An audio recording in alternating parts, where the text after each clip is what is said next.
Hello, good morning students. Today we are going to read lesson 7 Our Houses of EVS book. Let's start it. बेटा आज हम EVS का lesson 7 जिसका name है Our Houses को start करने जा रहे हैं. इसको आज हम रीड करेंगे. ओके, तो इसको स्टार्ट किया जाए. चलो स्टार्ट करते हैं इसको.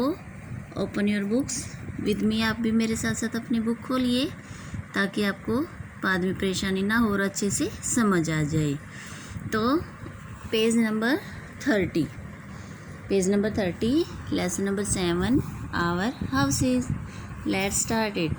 We all need a house to live in. A house protects us from heat, cold, rain, storm, thieves, robbers and straw animals. We all need a house to live in. हमें अंदर रहने के लिए एक घर की ज़रूरत होती है. हम सभी को अंदर रहने के लिए घर की ज़रूरत होती है. एक घर जो है वो हमें गर्मी, सर्दी, बारिश, तूफ़ान, चोर, ठग और जंगली जानवरों से हमारी जो वो रक्षा करता है. We call the house we live in our home. जिसमें हम रहते हैं उसे हम हाउस कहते हैं, मकान कहते हैं. आवर होम हमारा घर. We feel comfortable in our home. हम अपने घर में सुरक्षित महसूस करते हैं, आरामदायक महसूस करते हैं. We live with our family in our house. हम अपने घर में अपने परिवार के साथ रहते हैं. There are different types of houses. घर बेटा जो है वो कई प्रकार के होते हैं, यानी हाउसेज जो है वो कई प्रकार के होते हैं. टाइप्स ऑफ हाउस, घरों के प्रकार. At first man use to live in caves. Caves means गुफा. एट फर्स्ट मैन यानी पहला आदमी, या हम ये कह सकते हैं अर्ली मैन, आदि मानव. जब इंसान जाति की शुरुआत हुई, जब मानव का जन्म हुआ, उसकी शुरुआत जहाँ से हुई उसको हम फर्स्ट मैन कहते हैं. तो वो कहाँ रहता था? रहने के लिए क्या यूज़ करता था? केव्स, गुफा. वो रहने के लिए गुफाओं का प्रयोग करता था. स्लोली ही लर्न टू मेक हट्स. धीरे धीरे उसने झोपड़ियाँ बनाना सीखा. These huts were made of wood, straw and mud. जो ये झोपड़ियाँ होती थी ये लकड़ी, घास फूस और मिट्टी से बनी होती थी. Even now many houses are still made of mud and straw in villages. Even of now many houses are still made of mud and straw in villages.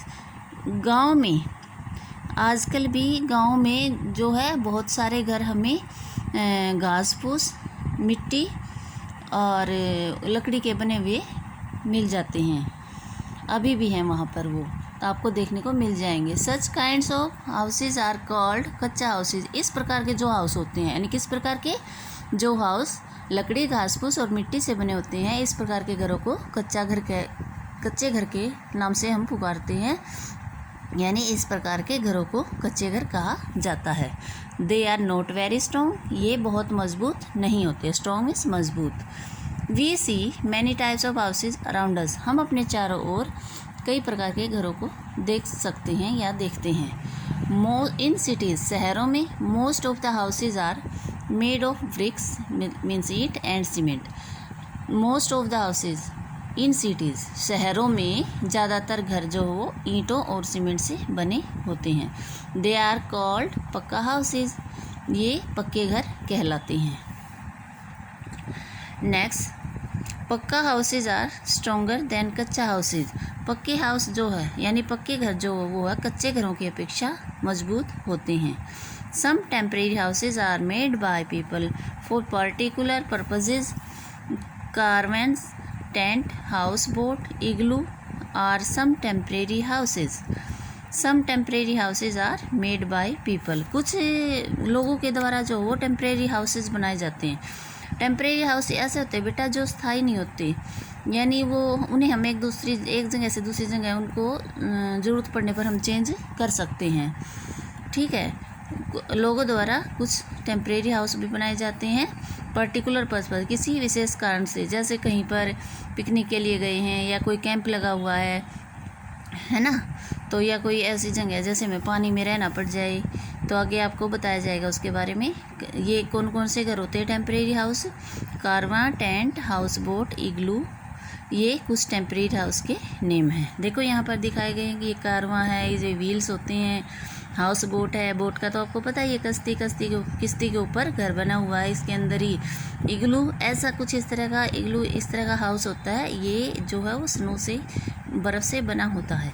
Tent, देखो आप, टेंट ऐसा होता है कुछ, ये कपड़े का होता है, इसको हम फोल्ड कर सकते हैं।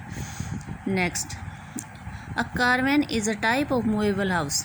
कारवां जो है वो घूमता फिरता घर होता है, ठीक है। इसके it is a house on wheels, ये पहियों पर बना हुआ एक घर होता है।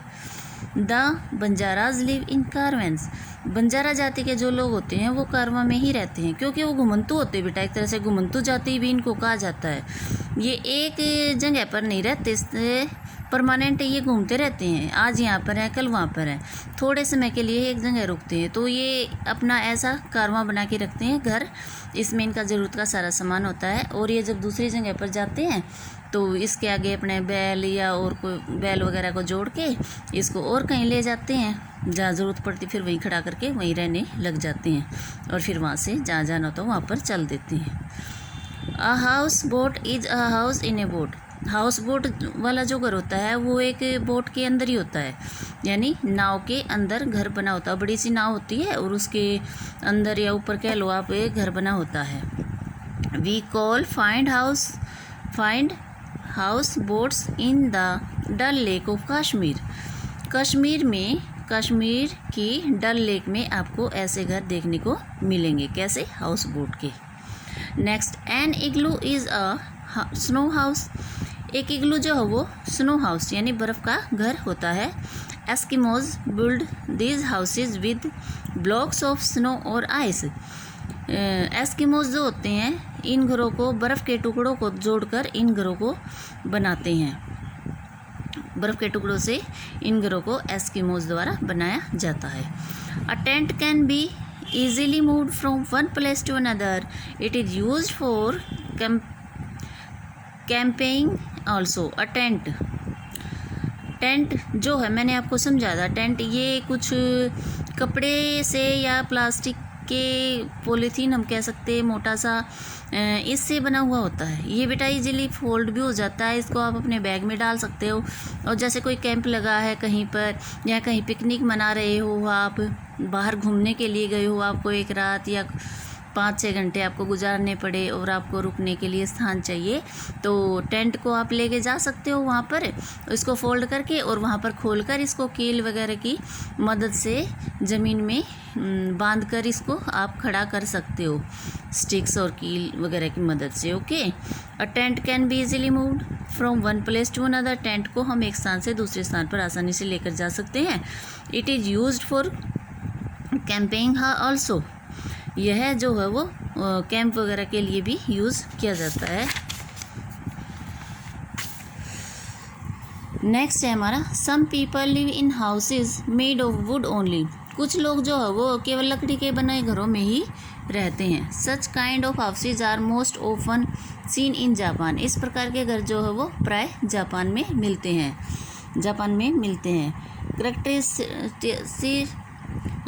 इस तरह के घर जो वो जापान में मिलते हैं। Characteristics of a good house, यानी एक घर में क्या क्या अच्छी चीज़ें होनी चाहिए वो आपको नीचे बताया गया है, क्या क्या होना, किन किन चीज़ों का होना ज़रूरी है एक घर में, उनको आप नीचे पढ़ेंगे। A good house is that which is Sunny, Airy and spacious, एक अच्छे घर में जो है वो, एक अच्छा घर होता है जिसमें सनी हो, यानी जिसमें सूरज का प्रकाश आता हो, एयरी हवादार हो, एंड स्पेसियस और जिसमें खुली जगह हो। Fresh air and sunlight are necessary for good health, ताज़ी हवा और सूरज का प्रकाश अच्छी सेहत के लिए ज़रूरी होता है, अच्छे स्वास्थ्य के लिए ज़रूरी होता है। A big house has many rooms for different purposes, एक बड़े घर में अलग अलग ज़रूरतों के लिए, अलग अलग कारणों से अलग अलग ज़रूरतों के लिए कई कमरे बने होते हैं। It has a kitchen to cook food, इसमें खाना पकाने के लिए रसोई घर होता है। It has a drawing room to receive and entertain guest, इसमें एक ड्राइंग रूम होता है अपने मेहमान को ठहराने के लिए और उनका स्वागत करने के लिए। It has a drawing room to receive and entertain guest, जिसमें एक ड्राइंग रूम होता है मेहमानों को बिठाने के लिए और उनका मनोरंजन या स्वागत करने के लिए हम कह सकते हैं। It has a bedroom to sleep in, इसमें सोने के लिए एक कमरा होता है जिसमें बेड होता है और उसे सोने के लिए इस्तेमाल किया जाता है। आप भी को पता हो आपके घर में बेडरूम होता है, आप बोलते हो ना कि ये बेडरूम हमारा, यानी वो सोने वाला कमरा होता है जहाँ पर आप सोते हो। It has a dining room to eat food, इसमें एक डाइनिंग रूम होता है खाना खाने के लिए जिसमें डाइनिंग टेबल लगी होती है, चेयर्स लगी होती हैं और वहाँ पर बैठकर आप अपना ब्रेकफास्ट, लंच, डिनर करते हो।